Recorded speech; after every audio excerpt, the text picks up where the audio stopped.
আম ডাল রান্না করছি এখানে, এটা দিয়ে বাগার দিব আম ডালে। আর এখানে মাছ রান্না করছি, সরিষা দিয়ে মাছ রান্না, খুব মজা হয় সরিষা দিয়ে মাছ রান্না। এবারে হচ্ছে এখানে একটু পানি দিয়ে দিচ্ছি, মশলাটা কষে নিয়েছি, পানি দিয়ে দিলাম।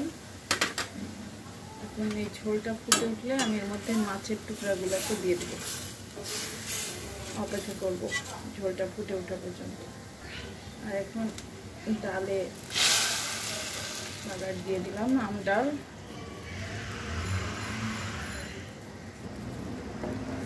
তো আম ডাল এই যে হয়ে গেছে,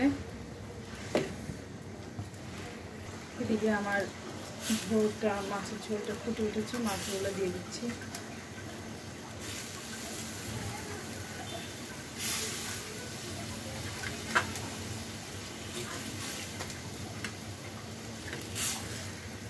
মাছ খাওয়া আমাদের স্বাস্থ্যের জন্য খুবই ভালো, প্রতিদিন না আমাদের মাছ খাওয়া উচিত।